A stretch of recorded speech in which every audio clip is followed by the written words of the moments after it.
Jadi, kami akan menjelaskan mengenai sistem anatomi dan fisiologi muskuler. Sebelum itu, kelompok kami akan memperkenalkan diri terlebih dahulu. Perkenalkan, nama saya ini bukannya Karisa Norin. Perkenalkan, nama saya Natalia Ibnu Nabila. Perkenalkan, nama saya Natalina Biarkusumawardani. Perkenalkan, saya Nova Amelia Bakun.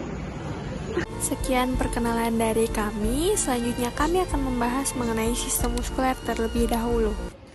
Nah, jadi sini saya akan menjelaskan mengenai sistem muskuler. Sistem muskuler itu merupakan sistem organ yang terdiri dari otot dalam tubuh kita yang memungkinkan gerakan secara sadar maupun tidak sadar. Sistem ini merupakan sistem yang menghubungkan tendon dan ligamen yang menghubungkan otot ke tulang.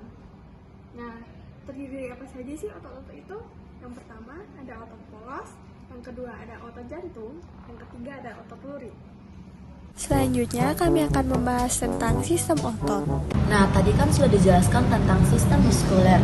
Nah, dalam sistem muskuler itu terdapat 3 otot, yaitu ada otot rangka, otot polos, dan otot jantung. Nah, di sini saya akan menjelaskan tentang 2 otot, yaitu otot rangka dan otot polos. Apa sih otot rangka itu? Otot rangka adalah otot yang menempel pada tulang dan terbentuk dari ratusan hingga ribuan serat otot dan sel otot rangka. Nah, otot rangka juga memiliki struktur, yaitu struktur tendon, epimysium, filamen otot, fasciculus, kompartemen, perimysium, dan endomysium. Nah, otot rangka juga memiliki serat otot yang sangat panjang hingga 30 cm dan berbentuk silindris sekitaran 10-100 mikron, dan kontraksi dari otot rangka juga sangat cepat dan sangat kuat. Nah, di sini juga ada otot polos. Nah, sini kita bisa melihat gambar otot polos. Nah, apa sih otot polos itu? Otot polos adalah otot yang tidak berlurik atau involuntar. Nah, jenis otot polos juga yang bekerja sama secara tidak sadar atau involuntar yang berfungsi di organ dalam tubuh manusia.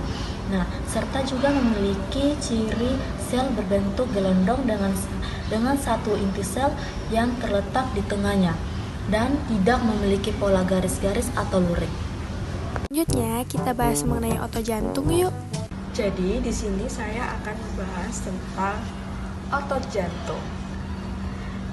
Otot jantung adalah jenis otot khusus yang menyusun dinding dan berfungsi untuk memompa darah dan mengalirkannya ke seluruh tubuh. Fungsi utama dari otot jantung adalah yang pertama, memompa darah, yang kedua adalah menjaga sirkulasi darah, yang ketiga adalah mengatur laju jantung. Mengenai sistem otot ligamen, simak video berikut ya. Oke, kali ini saya akan membahas tentang ligamen. Ligamen adalah jaringan ikat fibrosa yang kuat yang menghubungkan tulang ke tulang dan memberikan stabilitas pada sendi dan menahan struktur tubuh. Fungsinya yaitu menstabilkan sendi dan membatasi gerakan-gerakan yang berlebihan. Dan yang terakhir yaitu mengenai otot tendon. Pernah nggak kamu bertanya-tanya bagaimana sih otot kita dapat menggerakkan tulang? Nah, jawabannya ada pada bagian terpenting dari sistem skeletal, yaitu tendon. Tendon adalah jaringan ikat yang sangat kuat, fungsinya sebagai tali atau jembatan untuk menghubungkan otot ke tulang. Coba kamu bayangkan, otot kita sebagai mesin yang menghasilkan tenaga, dan tendon sebagai baja yang menyalurkan tenaga tersebut. Jadi, ketika kita menggerakkan lengan kita, otot bicep kita akan memendek. Jadi, tendon yang menempel pada otot akan ikut tertarik. Karena tendon itu berhubungan langsung ke tulang, maka tulang pun ikut bergerak. Nah, itu yang membuat mengapa otot kita dapat menggerakkan tulang. Jadi, secara sederhananya, fungsi utama tendon adalah menyalurkan kekuatan ke otot untuk menghasilkan gerakan.